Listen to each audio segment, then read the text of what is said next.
Right, second lesson. The purpose of this video is to enable you to create the pine frame in Google SketchUp. So that's these parts here that we can see on this exploded view drawing. You should all have your third angle orthographic drawing in front of you. Okay, we'll use that to create the frame. So pop straight back onto SketchUp. We're going to start by using the plan view. So the bird's eye view, we want to go to press top on views. Then we're going to use the rectangle tool, select the rectangle tool, and we're going to draw a square corner to corner. Once you've done that, we're going to go to the offset tool, which is this one here. So if you hover over the icons, hover over offset, make sure you're on the edge, and then select, you might need to press ISO here, select the internal offset, which is like this. Next, if we look on our orthographic drawing, we can see that the offset is 10 millimeters inwards. So we're going to type the number 10 and press enter, which should give us this. I know that I don't need that internal square, so I'm going to take the selection tool, highlight it so it goes like this, and then delete it. Next, we're going to add the miters, which we'll talk about later on in the project.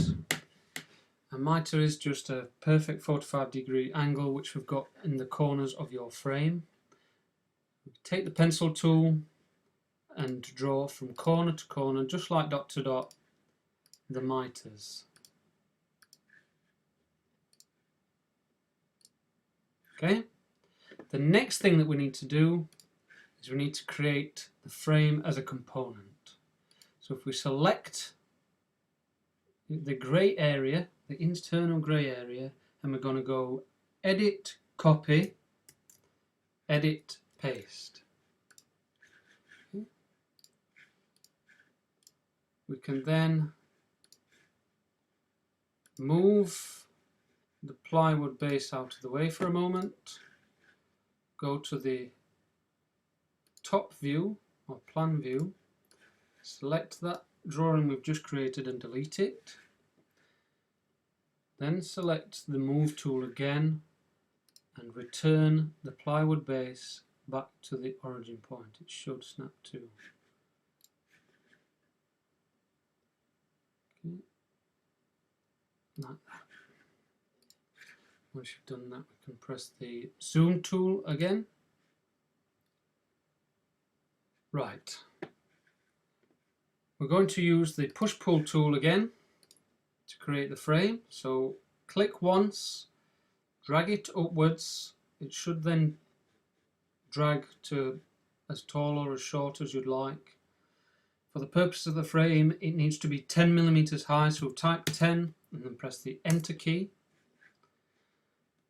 Then go to the top view and select the whole thing and make this a component. Select the whole thing, ensure the whole thing goes blue, it's really important. Then go edit, make component. This is going to be the pine frame. Then press create.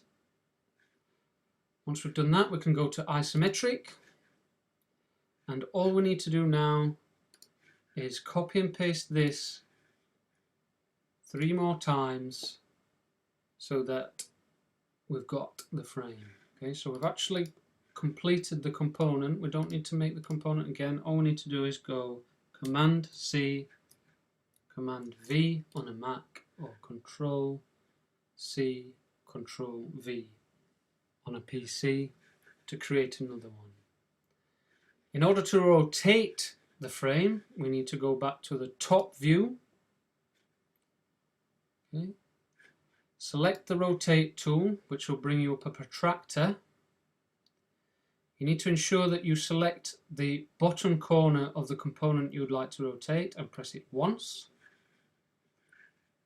And then select the top corner, press it again, and finally we're going to rotate it. you need to rotate it 90 degrees at a time. So type 90, press enter.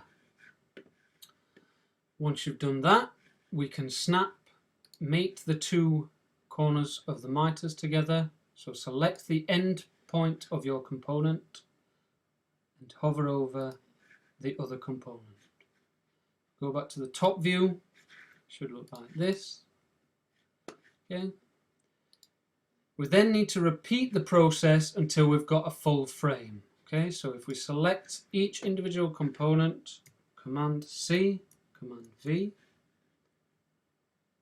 snap the object together, go to the plan view, again select the rotate tool, ensure that you select the very bottom corner, and again we need to rotate it 90 degrees. So if you type 90 and then press enter, you can see that we've started to build up the frame. So one more time, you should be experts by now. Command C, Command V. Okay, that's to copy and paste the component. Then snap the two together, go back to the plan view, select the rotation tool, make sure you get the end point, that you select a straight line, and that you are rotating it 90 degrees. Okay. So as you can see, we've now got a plywood base and a pine frame using a third angle orthographic drawing.